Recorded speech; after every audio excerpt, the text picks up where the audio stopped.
वैसे तो बहुत पहले ही बिहार विधानसभा चुनाव की सुगबुगाहट तेज़ हो चुकी है, लेकिन ऐसे में आप जानती हैं कि कांग्रेस पूरा ज़ोरों-शोर से इसमें अपना दमखम फूँकने की कोशिश कर रही है और बिहार में मान पड़ी कांग्रेस को ज़िंदा करने की पूरी कोशिश की जा रही है। इसी ज़मीन में आज यानी कि तेजस्वी यादव से जो है तो मल्लिकार्जुन खड़गे, जो राष्ट्रीय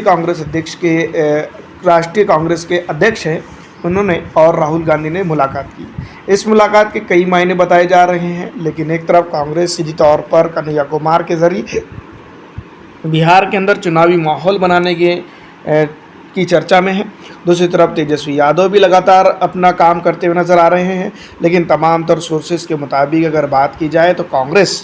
और आरजेडी यानी कि रजत के बीच में कोई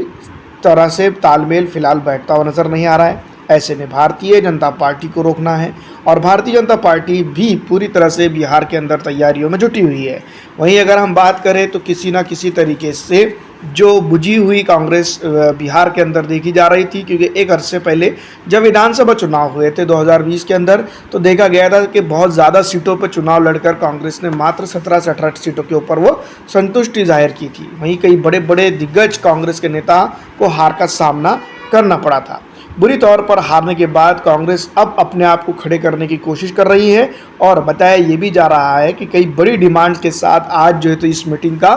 इख्तिताम हो सकता है। दूसरी तरफ अगर हम बात करें तो कांग्रेस के कई वरिष्ठ नेतागण जो है तो इस मीटिंग में थे और आरजेडी की तरफ से भी मनोज झा जैसे नेता मौजूद रहे। दूसरी तरफ अगर हम बात करते हैं तो कई एक पॉलिटिकल थ्रेड जो है तो बिहार के अंदर आरजेडी हो, कांग्रेस हो या उनके कम्युनिस्ट साथी हो, उनको नज़र आते हुए दिखाई दे रहा है। सबकी अपनी अपनी डिमांड है और बिहार के अंदर ज़्यादा से ज़्यादा सीटों पे चुनाव लड़ने की होड़ लगी हुई है। पिछली दफ़ा भी हमने कहा था कि अगर कांग्रेस कम सीटों के ऊपर चुनाव लड़ती है और ज़्यादा से ज़्यादा आरजेडी सीटों पे चुनाव लड़ती है तो भारतीय जनता पार्टी की सुनामी को बिहार के अंदर रोकने में वो कामयाब हो जाती है, लेकिन ऐसा नहीं हो पाया और कांग्रेस ने बराबर की हिस्सेदारी के साथ चुनाव लड़ा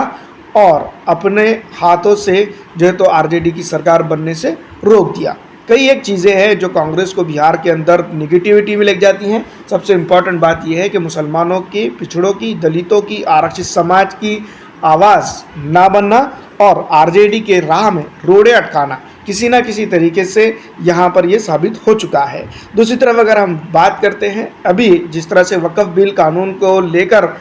जनता दल यूनाइटेड की और भारतीय जनता पार्टी में ही सुगबुगाहट तेज हो चुकी है, तो दूसरी तरफ ये भी बात समझी जा रही है कि जेडीयू से मुसलमानों की दूरी कहीं ना कहीं आरजेडी को भी नुकसान पहुंचा रही है, क्योंकि हम तमाम ही जानते हैं कि असदुद्दीन अवैसी साहब ने एमआईएम को यहाँ पर एक मजबूत स्थान प्राप्त करवा दिया है। ऐसे में देखना ये होगा कि इस बार कौन कहाँ बैठता है। फिलहाल दोस्तों इस वीडियो में इतना ही। अच्छी लगने पर लाइक जरूर कर दीजिएगा।